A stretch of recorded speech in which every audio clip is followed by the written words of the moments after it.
Hello, and welcome to episode 2 of the Hustlers Playroom. In this episode, I'm going to talk about how to import goods from China. This episode may be a bit short because I'll try as much as possible to keep things a bit brief. Now, I've gotten a lot of DMs asking me if I do importation class and how do I import things. Several questions on this topic. Yes, I do have an importation class, which is 200 CDs. I take you through it in depth than what I'm going to take you through here. So if after this podcast you don't understand, you can simply DM me and then sign up for my class. So I think by now everybody, or if you are watching this, you may have an idea of where to buy your stuff from, Alibaba or AliExpress. These are the two major websites people shop from. However, there are other websites there which I personally haven't tried. I think there is this website called 1688 or something, and there are others. I haven't tried them, so I can't give any advice on it. But I have tried and tested Alibaba and AliExpress. Now, I shop from Alibaba. I buy my stuff from there, and you need to find an agent to ship your goods for you. You can either use an agent or DHL. But if you don't want to become broke or if you don't want to spend all your money on shipping fare, I suggest you don't use DHL, but you find an agent that is going to ship for you. Now, with the issue of importation, it is very simple. The first thing you need to do is to know what kind of product you want to sell. I know what I want, I know the kind I want. You go to Alibaba and search for it. Now you will see a lot of things coming up, a lot of products coming up. There are 1001 things that you will see on Alibaba. That is why you have to have the technical know-how and you need to know how to shop. Otherwise, you end up buying something that you didn't want to buy. Now, before I carry on, I want to state the clear difference between Alibaba and AliExpress. Alibaba is for wholesalers and AliExpress is for people who want to buy stuff for their personal use.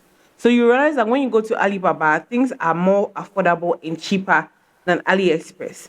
And you also realize that probably Alibaba has a higher MOQ with their products than AliExpress. AliExpress has no MOQ. MOQ means minimum order quantity. It means that there's a limit on the number of things you can buy for this particular product. So if you want to buy handmade bags and you go to Alibaba and you see MOQ 5, it means that you have to buy at least 5 bags in order to have a successful purchase. But when you shop on AliExpress, there's nothing like that because AliExpress is like the retail version of Alibaba. Alibaba is where wholesalers buy from and ship to sell. But AliExpress is for personal use. But some people still buy from AliExpress if they want to buy few things. Because of this reason, as I said earlier, Alibaba has cheaper things than AliExpress. If a bag is selling for 15 CDs on AliExpress, on Alibaba, that bag will be 7 CDs or less. That is how it is because AliExpress is sort of retailing the things on Alibaba. But the truth of the matter is that the factories on Alibaba are the same people who are selling on AliExpress, just that they are making their stuff retail on AliExpress to get extra money. Initially, about 3 to 4 years ago, you could shop from AliExpress, but it could only be shipped through Ghana Post. But now I'm hearing that there are changes. I don't shop from AliExpress again because I now buy things in bulk because of where my business has gotten to. But if you are the type that is just starting out, you can shop from AliExpress. So normally I recommend my customers to buy their stuff from AliExpress because of how they can buy just a few things and then try out before they buy from Alibaba. I also want to add that Alibaba has more things than AliExpress. Some things you find on Alibaba, you will not find on AliExpress. So that's what I just want to lay on the table before we carry on. Now, the first thing I said was to find the product you want. So once you have located the product you want, you search for it. And there are many products that are going to appear on your page. So when you scroll through, you just look, and then when you see something you like, you tap on it. Now, I will suggest that when you are ordering, you check for reviews. This is how to check for reviews. When you tap on the product page, you scroll down and you will see the review section, store reviews. You will see it as you scroll down. You tap on it and see the reviews. Some shops or some stores you will go to, the reviews there will be bad. Some will be good, but some will be bad. I would suggest that if you see even one bad review, don't buy. Look for a different seller. Alibaba has 1,001 sellers. What a seller is selling now, you find it with another person. So don't worry if you find a bad review on one product. There are many others that will have what you want. When you're shopping from Alibaba, you have to make sure that the seller has a trade assurance badge. This means that when delivery goes wrong, or probably you receive your items and it's not what you wanted, you received damaged items, you received items that you did not order for, or you don't even receive the item at all, you can request for your money back. That is what the trade assurance badge means. Sellers that don't have this badge, some of them are genuine, but some of them are also scammers. Everywhere you go, they are scammers. So you have to be sure that when you're even shopping from China, you have to check for the trade assurance badge to be sure that this trader is assured. So to check for the trade assurance badge on an Alibaba seller, you tap on the product that you want, you scroll down, and you will see purchase details. Beneath the purchase details, you see protection with trade assurance. That is how you can check if a seller has a trade assurance badge.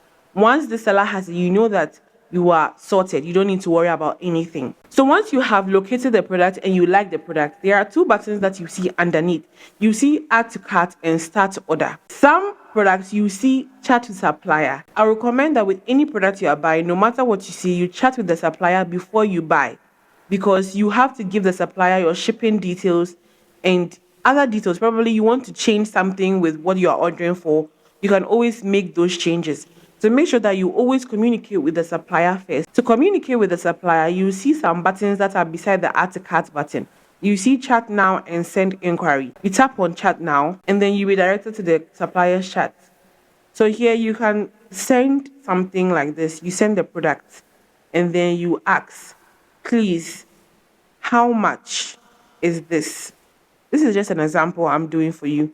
The price is there, obviously, but sometimes the price changes and they don't update their prices. I've had experiences with that. So anytime I'm texting a supplier, I just double check the price because some of them don't update their prices. So once the supplier replies, note that the time difference between Ghana and China is 8 hours. So if it is midnight in Ghana, it is 8 a.m. in China. So I will recommend you stay up late to communicate with them effectively. Around the hours of 2 a.m. to 3 a.m., they are most active. So that is when you can reach them and get them quickly to answer your messages. After you are done purchasing, you give them the address. Now, this address, where are you going to get it from? You are asking me. Now, I asked you to find an agent. So with this agent, they will give you an address, and every agent and the kind of instructions they have. Some of them require you to put codes on your boxes. They require you to write your name in a certain way. They have different sorts of things. Every agent is different. So depending on what your agent wants, you communicate that to your supplier when they are packaging your order, so that your agent is able to identify that, okay, this package is for you. So you give your supplier the address your agent has given you, and then the supplier ships it. Now, shipping within China takes between 1 to 4 days, depending on where the warehouse of your agent is and where the supplier is located. But it doesn't really take more than 4 days in my experience. So once it gets to your agent, then your agent ships it to you in Ghana. So for these agents, most of them take care of duty and clearance. So you don't need to worry yourself with anything. The only thing that you will need to worry yourself with is whether you want to use air shipping or sea shipping. If your product is lightweight, I'll recommend air shipping.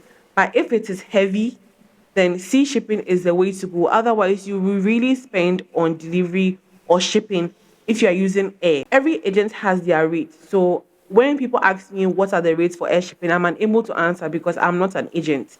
You have to contact the agent and ask them how much they will charge for air shipping and sea shipping. So once you choose this is between you and your agent. You let your agent know, okay, I want air. Then they instruct you how that goes. If you want sea, there's also a different instruction for that. So let's say you want air shipping. Air shipping normally takes between 5 to 12 days with most agents. But if you want sea shipping, it takes anywhere between 38 days to 48 days. But it varies with agents. But the basic time for sea shipping is about 6 to 8 weeks.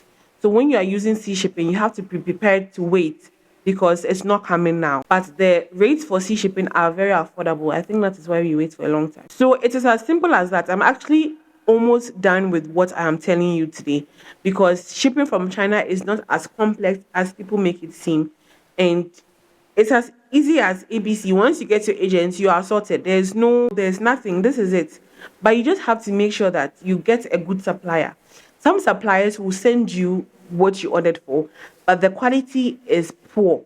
Now, there is no way to tell the quality before it arrives because it's online shopping. That's the disadvantage of online shopping. So, normally, I recommend that when you are starting a business, you order just a few pieces. If, for instance, you want to order 100 bags to sell, I will recommend you order 10 bags first. When it comes, you test the product. If it's good, you go back to that same supplier and buy. Then you stick to that supplier for eternity because once you switch suppliers, you have to do another test check again, and this can be expensive because you have to pay for another shipping and all of that. So I recommend you stick to one supplier. Now, with every supplier, they have a catalog of things they sell. So when you text the supplier, you tell them that you are interested in this product. You can either ask them to send you their catalog or you go to their store page. It's easily found on the app. When you go to their product page, you scroll downwards, you see the name of their shop there. You tap on it and you see everything they sell. Now, normally, what I prefer to do is if you are ordering handbags, but you want different styles, I recommend you order everything from one place. Try as much as possible to get everything from one place so that it is shipped at once and together. Because shipping from one person can be cheaper. It's not can be, it is cheaper than shipping from every other person. That is my pro tip for you. Try and shop from the same supplier to avoid shipping costs. Because every supplier charges shipping costs. They ship your goods from their side to your agent side, and there's a fee for that. So you don't want to be ordering from different places. So I've come to the end of this podcast. This is basically what you need to know about shopping from overseas. If you want more in-depth tutorials, I have a class that is going for 200 CDs, but I am discounting it for 100 CDs for the month of April and May. If you are interested, you can text me either on Instagram or on TikTok. Thank you so much for watching and catch you on episode 3 next week.